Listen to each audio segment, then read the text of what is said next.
15 شعبان کی رات میں ہمارے ملکوں میں جو ہمارے عجمی ملک ہیں اس میں وہ کچھ ہو رہا ہے جو نہ میرے نبی نے کیا، نہ صحابہ نے کیا، نہ تابعین نے کیا۔ عجیب و غریب عبادات گھڑ لی ہیں، عجیب و غریب اس کے اعمال بنا لیے ہیں اپنی طرف سے۔ میرے نبی نے اس رات کی فضیلت بتائی، عمل کوئی نہیں بتایا، اور کچھ علماء نے اس کے رد میں اس کا اتنا انکار کیا ہے کہ اس رات کی کوئی فضیلت ہے ہی نہیں۔ یہ بھی ٹھیک نہیں۔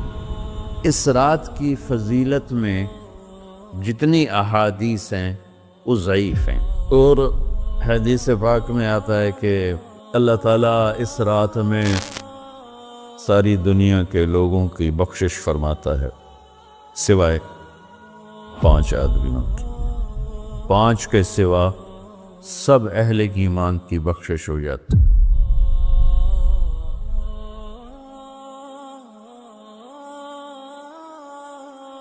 میں 15 شعبان کے حوالے سے بات کچھ کرنا چاہتا تھا اور کچھ رمضان کے حوالے سے۔ 15 شعبان کی رات میں ہمارے ملکوں میں جو ہمارے عجمی ملک ہیں اس میں وہ کچھ ہو رہا ہے جو نہ میرے نبی نے کیا، نہ صحابہ نے کیا، نہ تابعین نے کیا۔ عجیب و غریب عبادات گھڑ لی ہیں، عجیب و غریب اس کے اعمال بنا لیے ہیں اپنی طرف سے، اور مسجدیں بھری ہوتی ہیں اور روشنیاں لگی ہوتی ہیں اور وہ آتش بازی ہو رہی ہوتی ہے۔ میرے نبی نے اس رات کی فضیلت بتائی، عمل کوئی نہیں بتایا۔ جیسے یہاں کوئی صلاۃ تسبیح کی جماعت کرا رہے ہوتے ہیں، کوئی اجتماعی تہجد پڑھ رہے ہوتے ہیں، کوئی دیگیں چڑھا رہے ہوتے ہیں، کوئی آتش بازی کر رہے ہوتے ہیں، تو وہ اس میں اتنا غلو ہو گیا ہے کہ یہ بھی ٹھیک نہیں۔ اور کچھ علماء نے اس کے رد میں اس کا اتنا انکار کیا ہے کہ اس رات کی کوئی فضیلت ہے ہی نہیں۔ یہ بھی ٹھیک نہیں۔ اس نیچ کا راستہ۔ اس رات کی فضیلت میں جتنی احادیث ہیں وہ ضعیف ہیں، لیکن اتنی کثرت سے ہیں کہ ان سب کا مل کر جمع ہو کر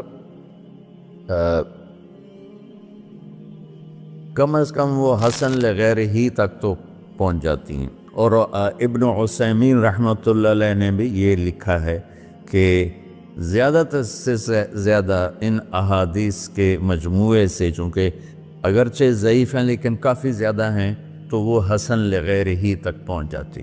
تو حسن لغیر ہی سے کوئی عمل ثابت نہیں ہوتا، عمل ثابت ہوتا ہے صحیح حدیث کے سے۔ ایک احادیث کی کثرت سے روایات اور ایک امت کا عمل، کہ امت کا بہت بڑا طبقہ صدیوں سے اس رات کا اہتمام کر رہا ہے، لیکن کچھ عرصہ پہلے تک اہتمام تھا دن میں روزہ رکھنا، رات کو کوئی نوافل پڑھ لینا، کوئی 2 چا زیادہ پڑھ لینا، لیکن اب یہ ڈھول تماشے جو اب شروع ہوا ہے اس کا تو کوئی وجود ہی کوئی نہیں ہے۔ تو اس رات کو اللہ تعالیٰ نے مبارک بنایا، اور حدیث پاک میں آتا ہے کہ اللہ تعالیٰ اس رات میں ساری دنیا کے لوگوں کی بخشش فرماتا ہے سوائے 5 آدمیوں کی۔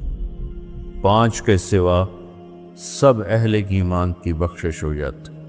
مشرک، المشرک پہلا مشرک، دوسرا مشاحن۔ مشاحن کیسے کہتے ہیں؟ دل میں بغض رکھنے والا، کینہ رکھنے والا۔ تیسرا مسبل ازارہ، اپنے پاجامے شلوار چادر کو ٹخنوں سے نیچے تک لے جانے والا، لیکن ایک شرط کے ساتھ کہ وہ تکبر کی وجہ سے، سستی کی وجہ سے ہے، غفلت کی وجہ سے ہے۔ چونکہ جب آپ نے ایک مرتبہ اس کے بارے میں بات کی تو حضرت ابوبکر صدیق نے کہا یا رسول اللہ، میری چادر، عرب چادر باندھتے تھے جیسے ہمارے پنجاب کا لباس چادر تھا، اب وہ کم ہو گئے۔ ہماری تو بزرگ عورتیں بھی اور مرد بھی سب چادر باندھتے تھے، شلوار تو کسی کو پتہ ہی نہیں ہوتا تھا ہمارے بچپن میں۔ یہ تو پھر آہستہ آہستہ جب تعلیم آئی تو شلوار دیہاتوں میں بھی اور شہروں میں عام ہو گئی۔ تو اگر وہ اس لیے لٹکا رہا ہے کہ طبیعت میں تکبر ہے، پھر اس وعید کا وہ حقدار ہے۔ اگر ویسے اس کی نیچے جا رہی ہے تو میرا مالک ایسا، وہ تو ہے ہی رحیم و کریم، ہے ہی رحیم و کریم، ہے ہی رحیم و کریم، صرف شلوار نیچے لٹکانے سے وہ اتنی شدید سزا دے۔ اگر اس کے پیچھے تکبر ہے، پھر ہے، یہ تکبر نہیں ہے تو انشاءاللہ وہ اس سے محفوظ ہوگا۔ تو اپنی چادر کو لٹکانے والا، لیکن بشرط تکبر۔ کتنے ہو گئے؟ 3۔ عاق لوالدیہ، ماں باپ کا نافرمان۔ نافرمان ایسا کہ دکھ دینے والا۔ چھوٹی موٹی اونچ نیچ تو ہر بچے سے ہو جاتی ہے، جن نے والدین کو ٹکڑے ٹکڑے کر دیا ہو اور ان کو دکھ دے دے دے دے کے ان کا سینہ چیر دیا ہو، چونکہ عاق کہتے ہیں پرزے کرنا کسی چیز کا، تو اپنے دکھ دے کر اپنی بدتمیزی کے ساتھ اس نے ماں باپ کا دل زخمی کر دیا ہو، ایک یہ نہیں معفوت۔ 5واں مدمن خمر، مسلسل شراب پینے والا، مستقل جو شراب کا عادی ہو۔ ان 5 کو مؤخر کر دیا جاتا ہے۔ معافی نہیں ہونے کا مطلب یہ نہیں کہ اللہ تعالیٰ کبھی معاف نہیں کرے گا۔ معافی نہ ہونے کا مطلب یہ ہے کہ یہ 5 ایسے گناہ ہیں کہ اس کی وجہ سے بخشش رک جاتی ہے۔ اگر وہ شرک سے نکل آئے، وہ کینہ سے نکل آئے، وہ تکبر سے نکل آئے، وہ والدین کی نافرمانی سے نکل آئے، شراب چھوڑ دے، تو ان کی بھی بخشش ہو جائے گی۔ جب کوئی توبہ کرے گا فوراً بخشش ہو جائے گی۔ نہ 15 شعبان کی ضرورت ہے، نہ لیلۃ القدر کی ضرورت ہے، نہ بیت اللہ جانے کے ساتھ توبہ کی شرط ہے۔ جہاں بھی وہ بیٹھ کے توبہ کرے گا، جس لمحے میں کرے گا، اسی وقت اس کی توبہ قبول ہوگی اور اللہ اس کے پچھلے سارے گناہوں کو معاف فرما دے۔ دن کا روزہ، رات کا قیام، زیادہ زیادہ قیام سے مراد نوافل ہیں، کوئی گھر میں پڑھ لے، کوئی مسجد میں پڑھ لے۔ نوافل، نفلی عبادات گھر میں ہی افضل ہوتی ہیں۔ میرے نبی سنتیں ہمیشہ گھر سے پڑھ کے آتے تھے۔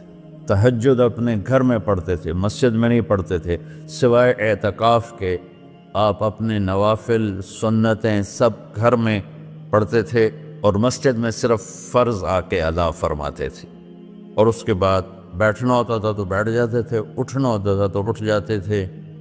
تو اعتدال اللہ کو ہر چیز میں پسند ہے۔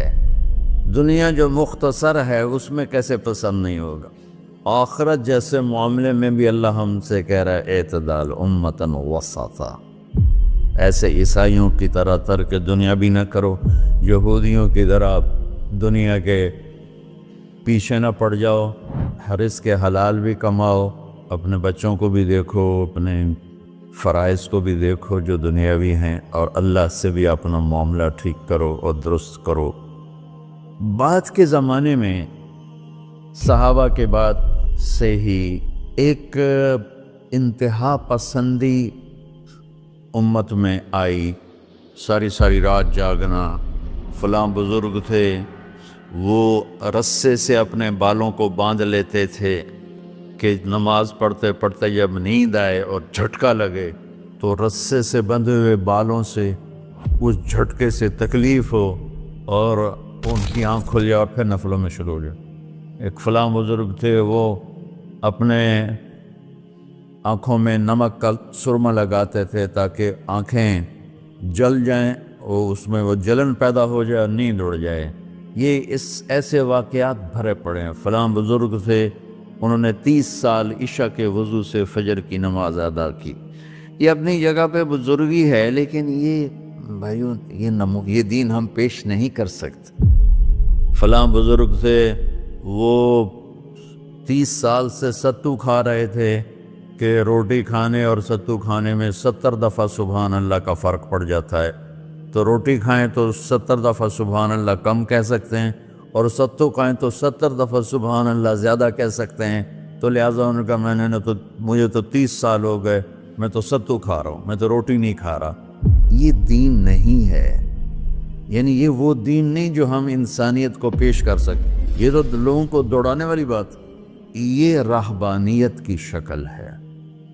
یہ وہ دین نہیں جو ہم لوگوں کو پیش کریں گے تو وہ کہیں گے واہ واہ واہ واہ کیا دین ہے بھائی، قبول کرو۔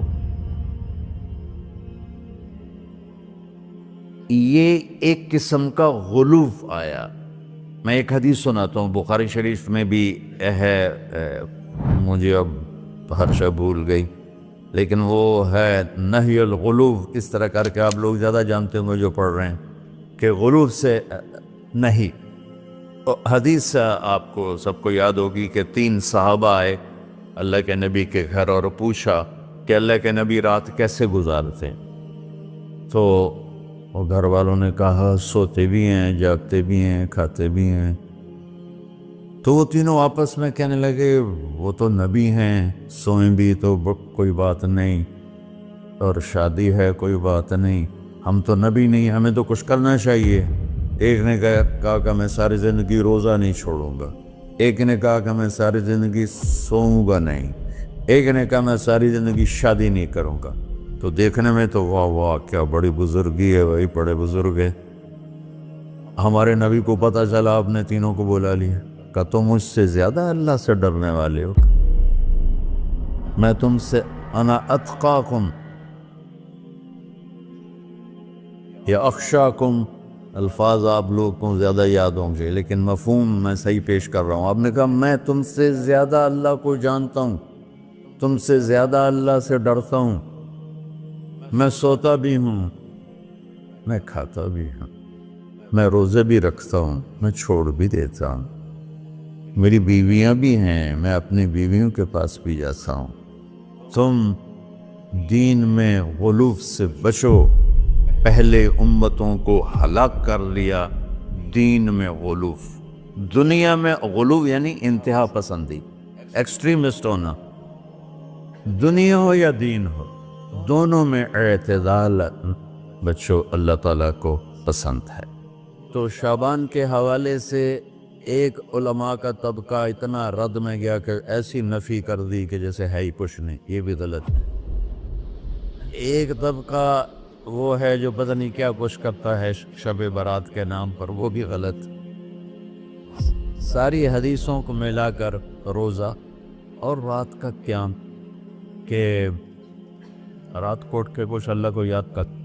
اس آیت میں بعض مفسرین سے غالباً بھول ہوئی، حامیم والکتاب المبین انا انزلناہ فی لیلۃ مبارکۃ انا کنا منذرین فیہا یفرق کل امر حکیم امر من عندنا انا کنا مرسلین۔ یہ لیلۃ القدر ہے، انا انزلناہ فی لیلۃ مبارکۃ، یہاں دوسرا لیلہ مبارک رات میں ہم نے قرآن کو اتارا۔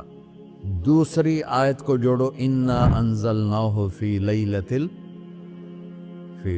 القدر، ہم نے قرآن کو لیلۃ القدر میں اتارا۔ تو وہ آیت اس آیت کا ترجمہ کر رہی کہ لیلۃ مبارک سے مراد لیلۃ القدر ہے، 15 شعبان نہیں۔ لیکن بعض مفسرین جو بڑے لوگ ہیں، لہذا ہم سب کا ادب احترام کرتے ہیں، لیکن رائے کا اختلاف ہو، وہیں بڑے علماء میں ہی ہے، تو اسی کو میں آپ کے سامنے نقل کر رہا ہوں، کوئی اپنی رائے نہیں دے رہا ہوں۔ تو ان سے یہ صاف ہو گیا کہ انہوں نے اس کو 15 شعبان بنا دیا۔ یہ 15 شعبان کی رات نہیں ہے، یہ لیلۃ القدر ہے، کہ جس میں وہ پورے سال کے احکام اعلان کر دیے جاتے ہیں، وہ شب قدر ہے۔ اس میں بھی معافی ہوتی ہے، اس میں بھی معافی ہوتی ہے، لیکن شب قدر تو قرآن سے صحیح احادیث سے ثابت ہے، اور شعبان کی رات ضعیف حدیثوں سے ثابت ہے، لیکن کثرت حسن لغیرہ ہی اور امت کا عمل اس میں بہت بڑی گنجائش پیدا کرتا ہے۔ تو جو بچہ روزہ رکھنا چاہے ضرور رکھے، جو رات کو اٹھنا چاہے ضرور اٹھے، لیکن وہ اتنا نہ اٹھے کہ صبح سبق میں سویا پڑا ہو۔ تو ایسی عبادت نہیں چاہیے کہ آپ اپنے طلب علم جو فرض ہے اس میں آپ سوئے پڑے ہوں تو تمہارے خوراکوں سے سبق بھی متاثر ہو رہا ہو، تو اعتدال بچوں، ہر چیز میں اعتدال۔ تو اس میں یہ جو 5 ہیں، ایک مشرک، ایک مشاہن۔ مشاہن کون ہے؟ جو دل میں